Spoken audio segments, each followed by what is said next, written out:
भ्रष्टाचार को लेकर क्या कहना चाहेंगे? भ्रष्टाचार और अपराध के प्रति योगी सरकार की जीरो टॉलरेंस पॉलिसी। कोई अपराधी और भ्रष्टाचारी को हम बर्दाश्त नहीं करेंगे, न माफ करेंगे। आपके मेयर साहब ने कहा है कि अधिकारी और ठेकेदार मिलकर कार्य करते हैं और कमीशनबाजी तय होती है, ऐसे में भ्रष्टाचार का पौधा कैसे नहीं पनप रहा है, इससे बताइए। मेरे सामने तो मेयर साहब ने कहा नहीं है। हमारे सामने कहा है, हमारे अभी मेयर साहब से पूछना आप। नहीं तो हम यही तो मेरे समक्ष मेयर साहब ने ऐसा कोई बयान नहीं दिया। सीएमओ ने यहाँ पर भर्ती की है जो कि नियमानुसार बिल्कुल गलत है। आप शिकायत दीजिए, जांच करा लेंगे। नहीं, मैं शिकायत करूँ, मैं मीडिया से हूँ तो मैं आपके आगे सवाल आप सवाल उठा रहे हैं। हाँ। तो सवाल के लिए का एक आधार होना चाहिए। आप कह रहे हैं कि सीएमओ ने नियुक्तियां की हैं जो गलत है, उसकी हमको शिकायत दीजिए, हम उसका जवाब दे रहे हैं, जांच करें। कोई जांच नहीं होगी तो जांच तो शिकायत की होगी ना। आपके पास कोई शिकायत है? आप खुद जांच कर लीजिए।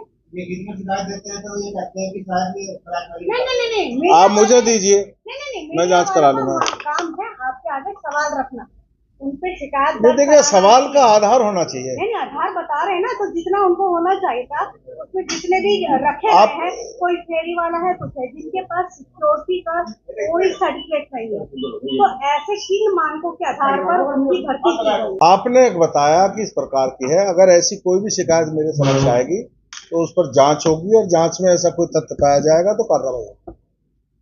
मंत्री जी, सहारनपुर में सहकारी समितियों में 40 सहकारी समितियों में 90 नियुक्तियों में और भ्रष्टाचार के आरोप लगे, ऑडियो वीडियो सब वायरल हुए, इससे आप क्या कहेंगे? हाई कोर्ट तक पहुंच गए वो लोग जिनकी नियुक्तियां की गई। देखिएगा, आप मुझे पूरा विषय विवरण बताइएगा। विवरण आप AR कोऑपरेटिव से पूछिए ना। और सवाल तो आप पूछ रहे हो मुझसे। नहीं, मेरा काम नहीं है। नहीं, मैं आपका कार्य है। अरे भाई, आप संबंधित विभाग से आप पूछिए कि मैं तो पूछूंगा। नहीं, क्या बताएं? अरे भाई, मैं पूछूंगा। 10 अधिकारी निलंबित हो चुके हैं उसमें। एक लखनऊ की टीम ने जांच चल रही है ना। लखनऊ की टीम ने जांच करी थी, 8 अधिकारी निलंबित हुए। अच्छा।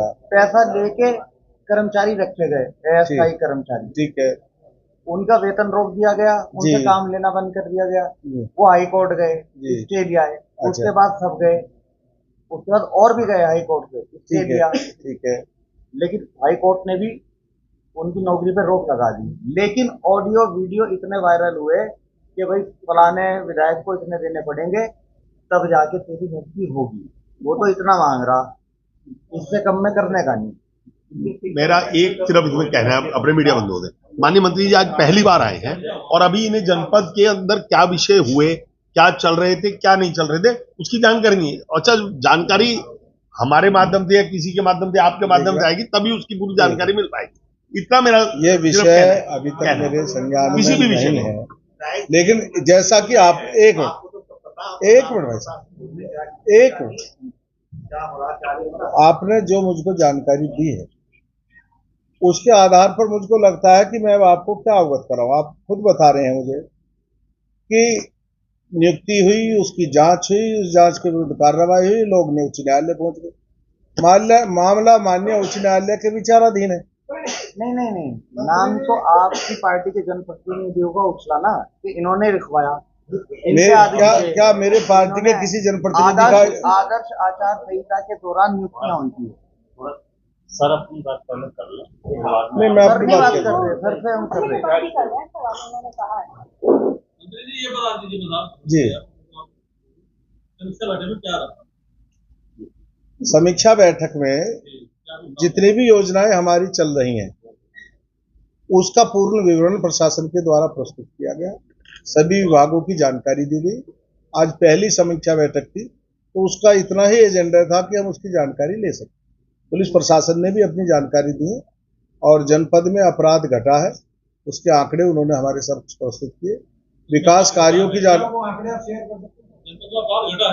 जी, अपराध घटा है और अपराधियों को न्यायालय में सजा दिलवाने का काम जिला प्रशासन ने किया है।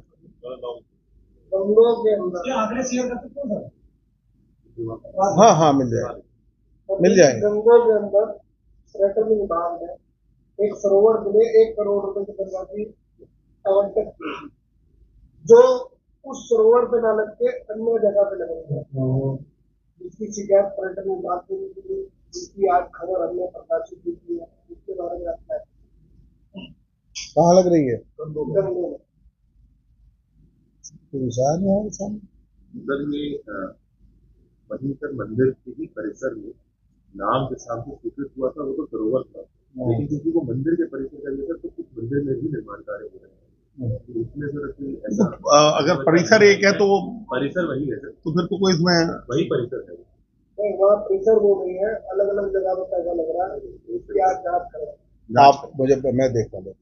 अच्छा मंत्री जी, विपक्ष ये कह रहा है कि वक्फ की संपत्ति भाजपा तक जाना चाहती है, इसलिए कानून लाया जा रहा है। विपक्ष गैर जिम्मेदारान बयान दे रहा है और तथ्यहीन है, आधारहीन है। विपक्ष की नीयत साफ नहीं है। विपक्ष केवल वोट बैंक की राजनीति कर रहा है। विपक्ष देश की जनता को न्याय देना नहीं चाहता। भारतीय जनता पार्टी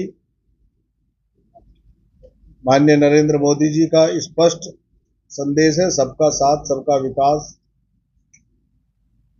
और उसी के अंतर्गत हम सब कार्य कर रहे हैं।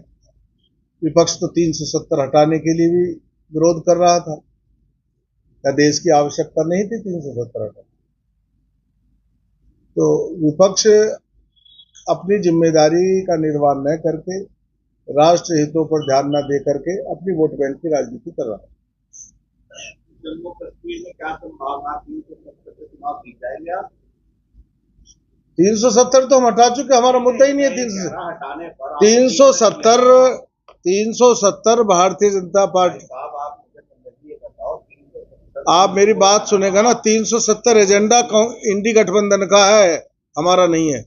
हमने तो कर दिया।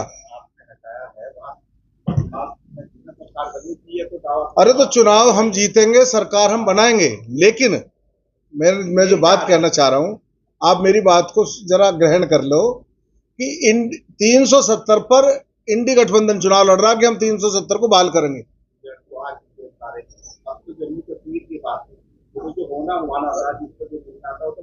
जम्मू कश्मीर की ही मैं बात, आपने ध्यान नहीं दिया। नेशनल कॉन्फ्रेंस ने ये कहा है कि अगर हमारी सरकार बनेगी तो हम 370 को बहाल करेंगे। नेशनल कॉन्फ्रेंस अलायंस है कांग्रेस का, कांग्रेस ने उसको डिनाई नहीं किया। आप उनका वो देख लीजिएगा डॉक्यूमेंट्स। अगर आप ये खबर फेसबुक पर देख रहे हैं तो वीडियो को लाइक करके पेज को फॉलो करें। इसके अलावा अगर आप इस खबर से यूट्यूब के जरिए जुड़े हैं तो चैनल को सब्सक्राइब करके बेल आइकन दबाना बिल्कुल ना भूलें। नमस्कार।